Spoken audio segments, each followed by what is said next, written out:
Boa tarde. Vamos agora dar início ao estudo da série psicológica de Joana de Ângeles. Hoje abordando o tema Despertar do Self, que se encontra no segundo capítulo do livro Em Busca da Verdade. Mas, como de hábito, vamos fazer aqui um breve comentário de uma mensagem do Espírito Emmanuel, extraída do livro O Evangelho comentado por Emmanuel, Carta de Paulo, Carta aos Romanos, capítulo 6, versículo 23. Para os que permanecem na carne, a morte significa o fim do corpo denso.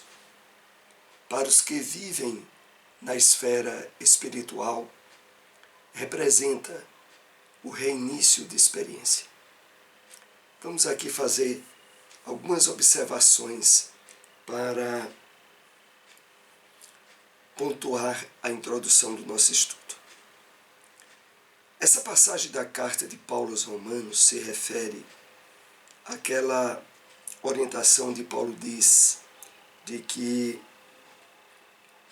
aqueles que vivem no pecado, no conflito com as leis divinas, efetivamente estão mortos. E aqui Emmanuel nos convida a interessantes reflexões. Os que permanecem na carne é uma referência implícita àqueles que acham que a vida está no corpo, que vivenciam a experiência encarnatória voltada exclusivamente para a satisfação dos instintos e das necessidades fisiológicas. Para esses, a morte do corpo, a morte da carne significa de fato morte, por não estarem de maneira nenhuma habilitados a interagir de uma forma consciente com a realidade espiritual da vida. O cessar de todos os seus interesses que o prendiam aos objetivos da vida física significam a morte. Significa, de fato, entrar na vida espiritual sem encontrar subsídios e possibilidades em si para interagir com a realidade sutil fora da matéria. É aí onde Emmanuel coloca essa advertência. E depois ele diz, para os que vivem na esfera espiritual, representa o reinício de experiência. Porque, de fato, para aqueles que vivem segundo o espírito e não segundo a carne, segundo o corpo, a experiência encarnatória já é rica de situações que significam treinamento para a realidade que os aguarda depois da morte do corpo físico. Evidentemente, isso significará um reinício de experiências. É a isso que Emmanuel se refere. Mas vamos dar início ao nosso estudo. Hoje, no capítulo 2, o subitem Despertar do Self. Sempre lembrando que Self, como Joana de Ângeles trabalha ao longo desses estudos da psicologia espírita, é também sinônimo de eu profundo, de si.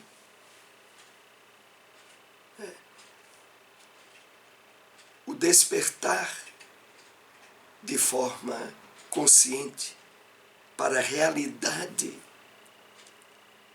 espiritual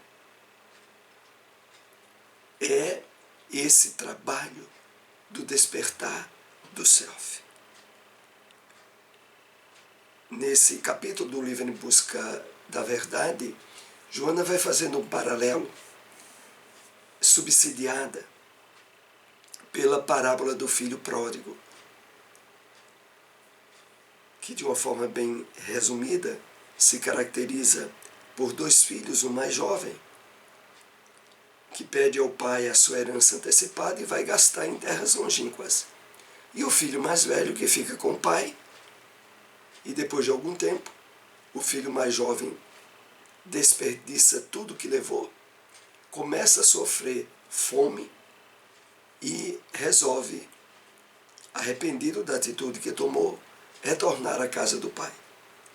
Voltando à casa do pai, é recebido, é acolhido amorosamente pelo pai. Mas o irmão mais velho, que lá ficara, sente-se, de certo modo, incomodado com o retorno do irmão. E expressa esse incômodo de uma forma desequilibrada ao notar que o pai ainda dá uma festa pela volta do filho mais jovem. Aqui nós iremos ver alguns subsídios que Joana extrai dessa história para ajudar-nos na compreensão do despertar do self. Enquanto estava a sós com o pai, parecia amá-lo, respeitando-o e obedecendo-o. Logo, porém, quando retornou o irmão de quem se encontrava livre, ressentiu-se, desmascarou-se, apresentando outro eu, demônio interno, amoral e indiferente. Então, aqui nós somos chamados a extrair ensinamentos profundos para nós, diante dessa narrativa colocada em formato de parábola pelo Cristo. Porque é o seguinte: os dois filhos representam dois estados de infância, de maturidade, de imaturidade espiritual. Um, pelo apego egoísta e, de certa forma, ciumenta, às posses que o pai detinha e que mais adiante lhe seriam transmitidas por herança.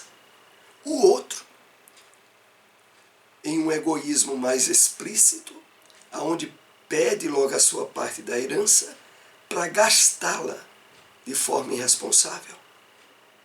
Essas duas atitudes, elas de certo modo estão muito presentes no psiquismo humano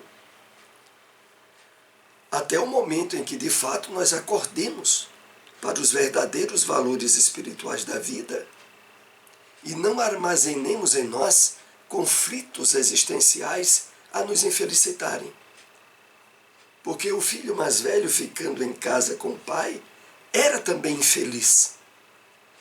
O filho mais jovem, que saiu a gastar todos os bens, representava também outro tipo de infelicidade, de desencontro, de imaturidade espiritual. E aqui, nessa parte em que nós separamos, é narrado esse fato de que o filho mais velho não suportou.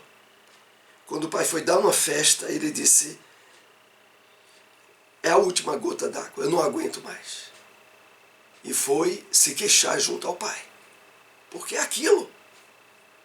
Ele que ficara com o pai não recebia nenhuma festa, não tinha, o pai não presenteava. Mas agora com o irmão gastador, aquela festa. É isso que nós estaremos analisando. Esse comportamento é psicologicamente infantil, porque a existência humana é construída de forma a ensejar crescimento emocional, destemor e renovação constante. Essa referência ao comportamento psicologicamente infantil, expresso pelo filho mais velho, é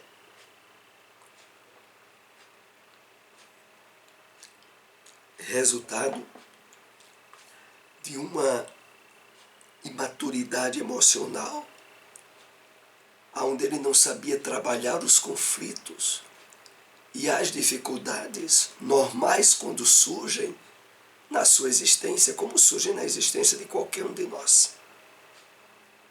Estarmos bem conscientes do fato de a Terra ser um mundo de provas e expiações, e de que mais cedo ou mais tarde nós somos chamados a testes e a dificuldades necessárias para o nosso crescimento espiritual, e não para a revolta, para a contrariedade, como o filho mais velho expressou com a chegada do seu irmão.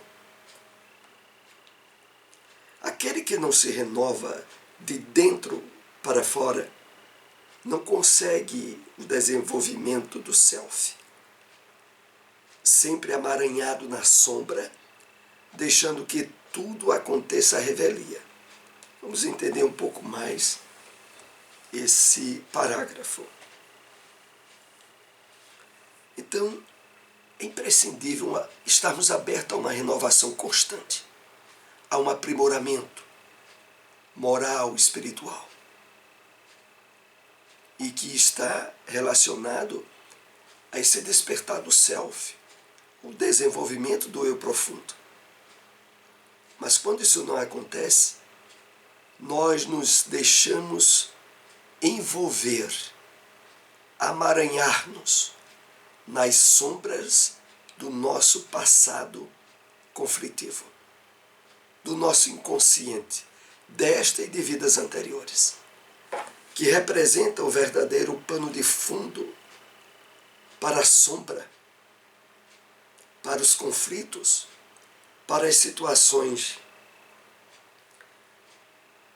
amargas internamente e que nos chocam ao nos depararmos com dificuldades ou problemas advindos do mundo material.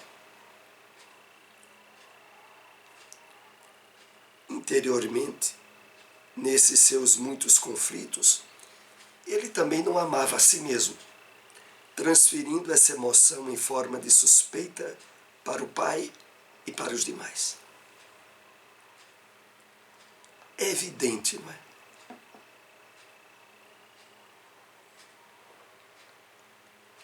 Está em um mundo cheio de conflitos e de problemas.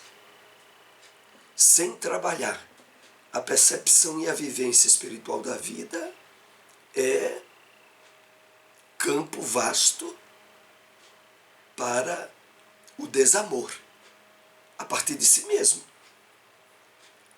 para a expressão de conflitos cada vez maiores, pelos choques que o mundo material nos causa. E, dentro disso, emana as emoções de desequilíbrio, tipo ciúme, prepotência, suspeita, desconfiança, como o filho mais velho tinha do pai e de todas as outras pessoas da sua família. Afastado do entendimento dos objetivos espirituais da vida, é assim que o homem também age nos dias de hoje. Todo indivíduo inseguro desconfia dos demais e transfere para eles as razões do seu temor, do seu sofrimento. Afastam-se para não lhes acompanhar o êxito, ou tenta conquistá-los por meio de oferendas, não se dando realmente pela afeição.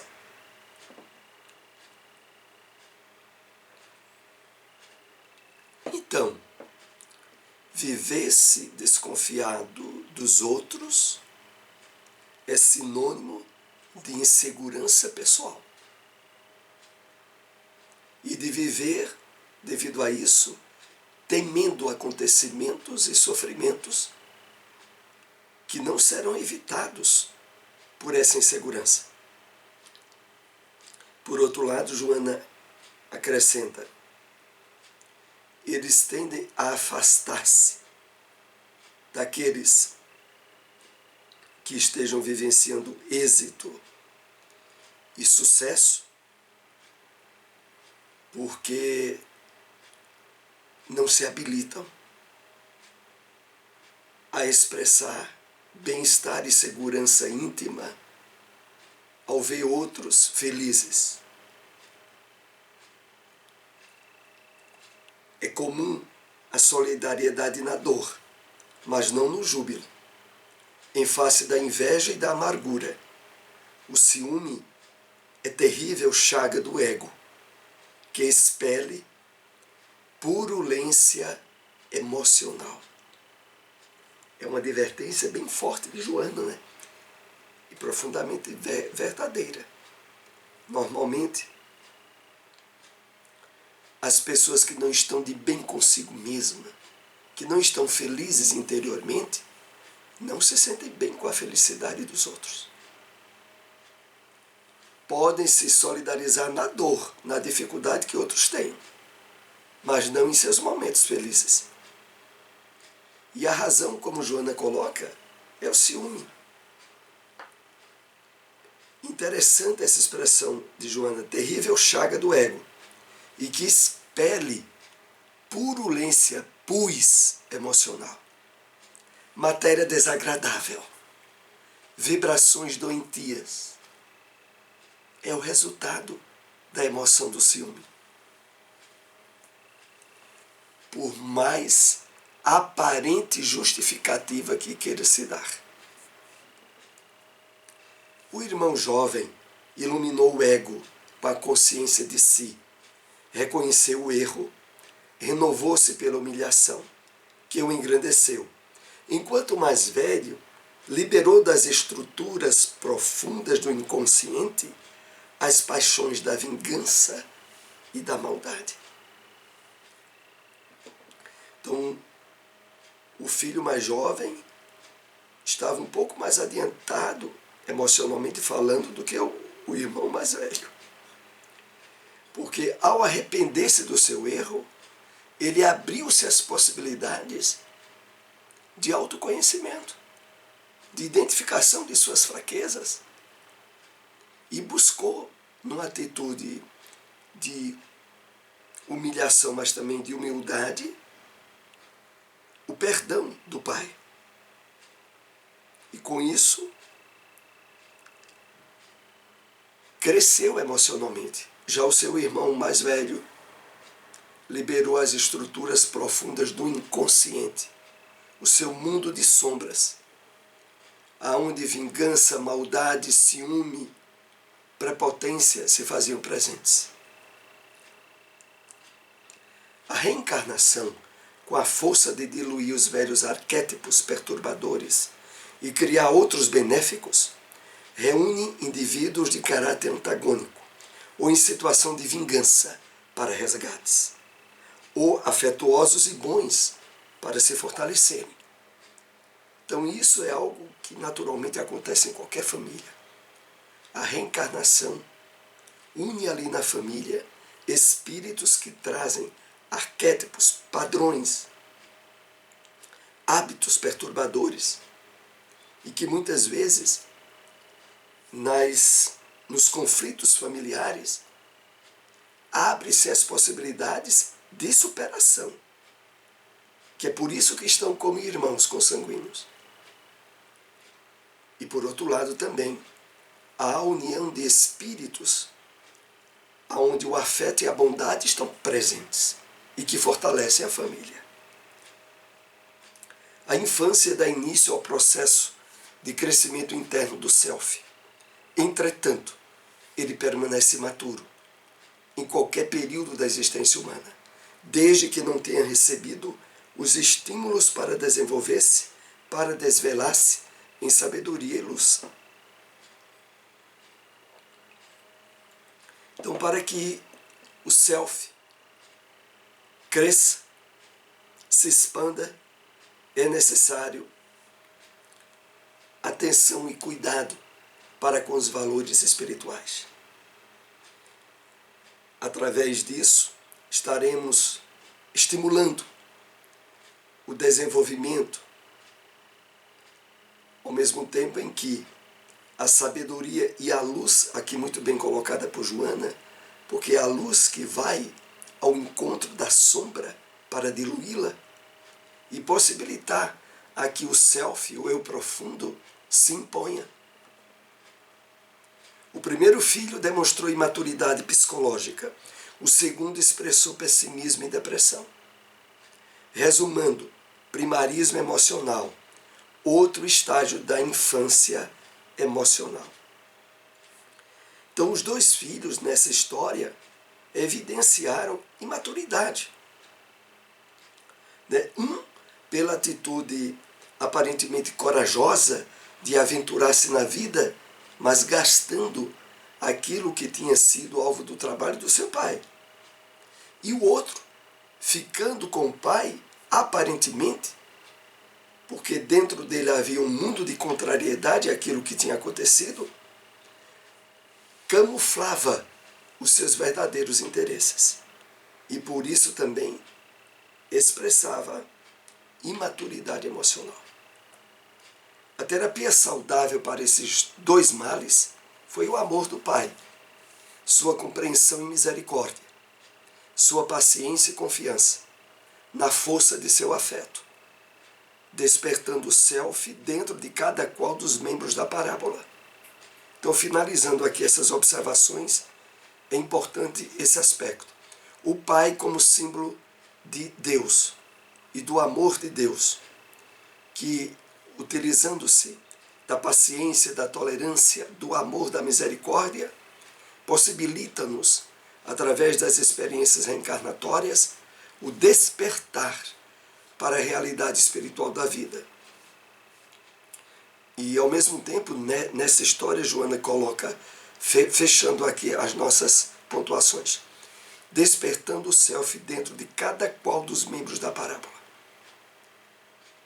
Porque o objetivo final dessa análise que Joana nos traz é de que, de fato, compreendendo os aspectos perenes da vida, que são os espirituais, nós acionamos o encontro com o eu profundo, o despertar do self. Aqui nós concluímos esse nosso pequeno estudo, agradecemos àqueles que nos acompanharam. Se possível, compartilhem essas informações. Até o próximo estudo. Uma boa tarde.